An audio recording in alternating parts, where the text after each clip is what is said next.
যে এফআইআরটা করা উচিত ছিল, করে মেয়েটিকে খুঁজে বের করা উচিত ছিল, সে এফআইআর করতে পারেনি। অপদার্থ মমতা বন্দ্যোপাধ্যায়ের পুলিশ বিজেপির নেত্রী এবং অন্যান্য বিরোধী দলের নেতা নেতৃত্বের উপর মামলা করে। তার বাইরে কি করতে পারে এই পুলিশ? এই পুলিশের আর তো কিছু করতে পারে না। মাননীয় মুখ্যমন্ত্রীকে বলবো, একটু লজ্জা শরম করুন। দোকান কাটারও এইটুকু লজ্জা থাকে, আপনারা তো দেখছি দোকান কাটার থেকেও লজ্জা কম, যের মধ্যে আপনি উদ্বোধন করে বেড়াচ্ছেন, ডান্ডিয়া খেলে বেড়াচ্ছেন। মুখ্যমন্ত্রী আমাদের মহিলা মুখ্যমন্ত্রী নয়, মুখ্যমন্ত্রী হিসেবেই সম্পূর্ণরূপে ব্যর্থ। মহিলা ধরলে তো আরও বেশি ব্যর্থ, কারণ মহিলাদের কাছ থেকে আরও বেশি সেন্সিটিভনেস আমরা আশা করি। কিন্তু এই মুখ্যমন্ত্রী সম্পূর্ণরূপে ব্যর্থ, অপদার্থ মুখ্যমন্ত্রী, এবং এই মুখ্যমন্ত্রী না চললে পশ্চিমবঙ্গের ভাগ্যা কাছে অন্ধকার থাকবে। পুলিশ লাঠিচার্জ করছে, ঢিল মারছে, পুলিশ লাঠিচার্জ করছে, ঢিল মারছে আমাদের কর্মীদের উপরে। আমাদের মহিলা নেতৃত্ব আছে, অগ্নিমিত্রা পাল থেকে শুরু করে, ফাল্গুনী পাত্র থেকে শুরু করে, ভারতী ঘোষ থেকে শুরু করে, এদের উপরে মহিলা পুলিশ না থাকা সত্ত্বে ছেলে পুলিশ এদের উপরে ফোর্সফুলি আক্রমণ করছে। আমি বলছি এই পুলিশের যে সক্রিয়তা আজকে দেখতে পাচ্ছি, তার 1%, 1% সক্রিয়তা যদি সেদিন থাকতো, যেদিন আমার ঘরের বিজয়া নিখোঁজ ছিল, যেদিন কুলতলির বিজয়ের মা বাবা খুঁজছিল যে আমার মেয়েটিকে খুঁজে দিন, তখন দুটো সিভিক ভলেন্টিয়ার যদি পাঠাতো, আজকে এইটা খুব বুঝে একদম লাঠিচার্জ করা হয়েছে। পুলিশকে হুঁশিয়ারি দিচ্ছি, আমরা ছেড়ে কথা বলবো না। পুলিশ আমাদের বিষয় নয়, বিষয় হচ্ছে মমতা বন্দ্যোপাধ্যায় যে পুলিশটাকে চালাচ্ছে, যার অঙ্গুলি হেলনে পুলিশটা চলছে। এই পুলিশ কর্মীরা কি করবে, এতে কিছু করার ক্ষমতা নেই। মমতা বন্দ্যোপাধ্যায় বলে রেখেছে এফআইআর করা যাবে না, সেই জন্য এফআইআর নেয়নি। এটাকে মুখ্যমন্ত্রী যেরকম বলবে, পুলিশ মন্ত্রী যেরকম বলবে, সেরকমই তো করবে। কিছু পুলিশ আছে যারা দলদাস, কিন্তু বেশিরভাগ পুলিশ তারা চায় যে বাংলার মানুষকে সুরক্ষা দিতে, কিন্তু পুলিশ মন্ত্রী অপদার্থ।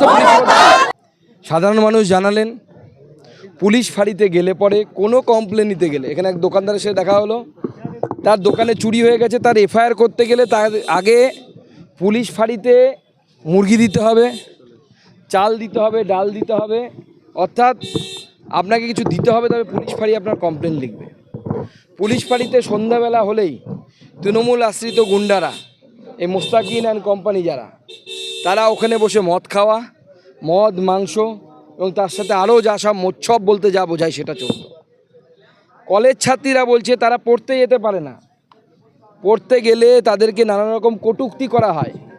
সেই কটূক্তির যদি প্রতিবাদ করে, কটূক্তি শুধু তো নয়, অপমান করার জন্য যা যা করা দরকার, মুখে জল নিয়ে কুলুকুচি করে মুখের উপর ফেলে দেওয়া হয়। যদি এর প্রতিবাদ করে মেয়েরা, তখন তাদেরকে বলা হয় যে তোর মায়ের ঘরে গিয়ে শুতে যাব। এ কি, কোন জায়গায় আছি আমরা?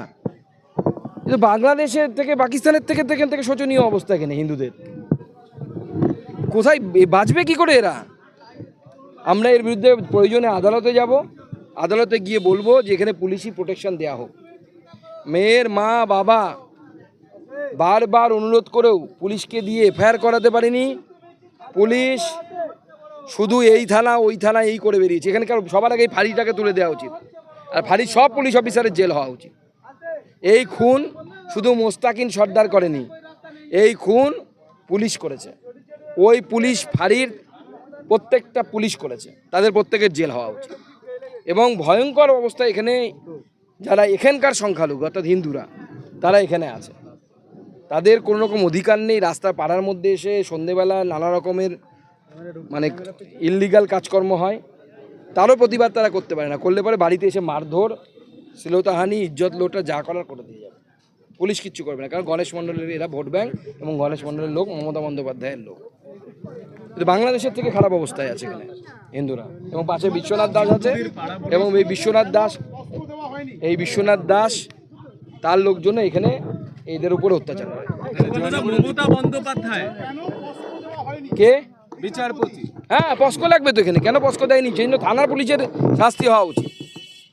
এবং আমি বলছি তো, গণেশ মণ্ডলের কাছের লোক এরা, যারা এই থানা ফাঁড়িতে বসে মদ মাংস খায় পুলিশের সাথে, এই গুন্ডারা, তাদেরকে বাঁচানোর জন্য পস্কো দেওয়া হয়নি। পস্কো দেওয়া উচিত এবং একে নির্দ্বিধায় ফাঁসিতে ঝোলানো উচিত। গ্রামের মানুষ বলছে থানা ছেড়ে দিক, পুলিশ ছেড়ে দিক, আমরা বুঝে নেব। দেখুন, মাননীয় মুখ্যমন্ত্রী বুঝতে পারছেন যে বাংলার মানুষের আস্থা তার উপর থেকে উঠে গেছে। শুধুমাত্র কুর্সির মোহ, চেয়ারের মোহ তাকে রেজিগনেশন দিতে আটকাচ্ছে, আর কোনো কারণ নেই। মাননীয় মুখ্যমন্ত্রী এখন ওই ডান্ডিয়া খেলবেন, পুজো উদ্বোধন করবেন, করে বেড়ান, কোনো অসুবিধা নেই, রাজ্যটাকে ছেড়ে দিন।